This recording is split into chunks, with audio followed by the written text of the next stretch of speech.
এর আগের দুইটা ভিডিওতে আমরা দেখেছিলাম কিভাবে একটা নাউন ফ্রেজ গঠন করতে হয়।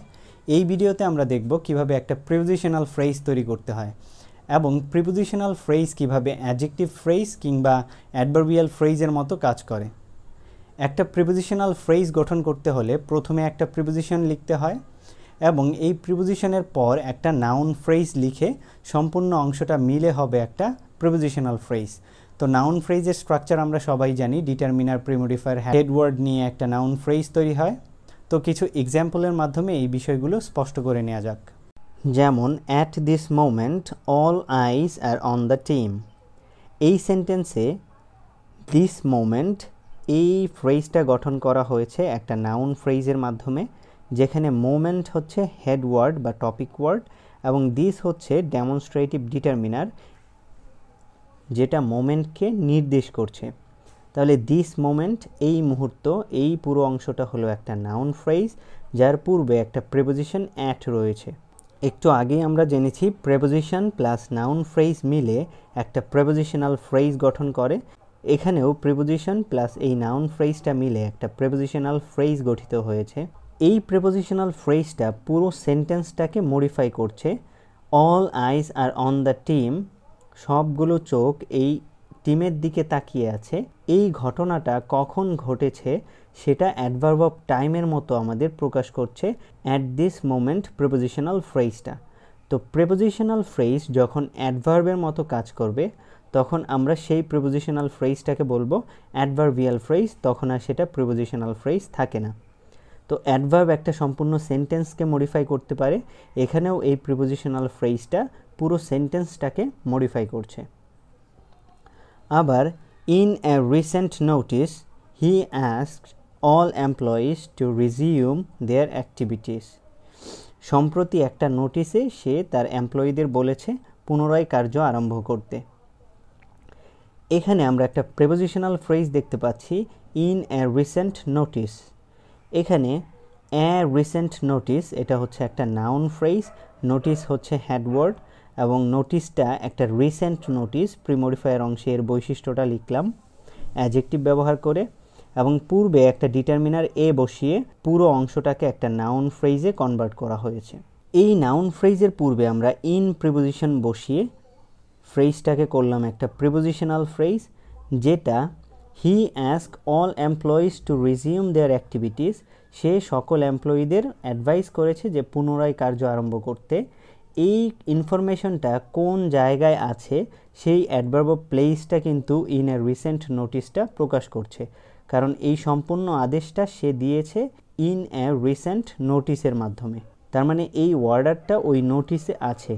তাই এই পুরো প্রিপোজিশনাল ফ্রেজটা যেহেতু অ্যাডভার্ব অফ প্লেসের মতো কাজ করছে এবং একটা ফুল সেন্টেন্সকে মডিফাই করছে অ্যাডভার্বের মতো, তাই এই ফ্রেজটাও হচ্ছে একটা অ্যাডভার্বিয়াল ফ্রেজ। এই প্রিপোজিশনাল ফ্রেজগুলো একটা অ্যাডজেক্টিভ ফ্রেজের মতো কাজ করতে পারে।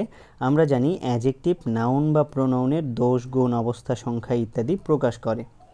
তো প্রিপোজিশনাল ফ্রেজ যখন একটা নাউনের দোষ, গুণ, অবস্থা, সংখ্যা ইত্যাদি প্রকাশ করবে তখন আমরা ওই ফ্রেজটাকে বলবো অ্যাডজেক্টিভ ফ্রেজ। যেমন I have lost A book with red cover.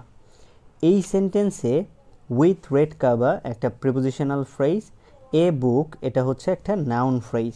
তো আমি হারিয়েছি এ বুক, একটা বই, এটা ডিটারমিনার এ এবং বুক হেডওয়ার্ডটা নিয়ে একটা নাউন ফ্রেজ। এই বইটাকে আরও নির্দিষ্ট করার জন্য বক্তা বলছে যে বইটা ছিল উইথ রেড কাভার, রেড কাভারে আবৃত। এখানে কাভার হচ্ছে হেডওয়ার্ড, এর বৈশিষ্ট্য হচ্ছে রেড মডিফায়ার। এখানে প্রিমোডিফায়ার প্লাস হেডওয়ার্ডটা মিলে হলো একটা নাউন ফ্রেজ, যার পূর্বে আমরা একটা প্রিপোজিশন উইথ বসিয়েছি। পুরো অংশটা মিলে হলো একটা প্রিপোজিশনাল ফ্রেজ যেটা এ বুককে আরও নির্দিষ্ট করছে। যেহেতু প্রিপোজিশনাল ফ্রেজটা এ বুক নাউনটাকে মডিফাই করছে, তাই এটা অ্যাডজেক্টিভের মতো কাজ করার কারণে একে আমরা বলবো অ্যাডজেক্টিভ ফ্রেজ।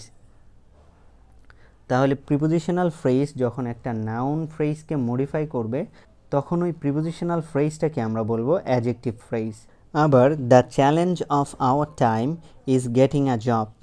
এই সেন্টেন্সে দ্য চ্যালেঞ্জ এটা হচ্ছে একটা নাউন ফ্রেজ, চ্যালেঞ্জ হেডওয়ার্ড এবং দ্য ডিটারমিনারের মাধ্যমে গঠিত হয়েছে।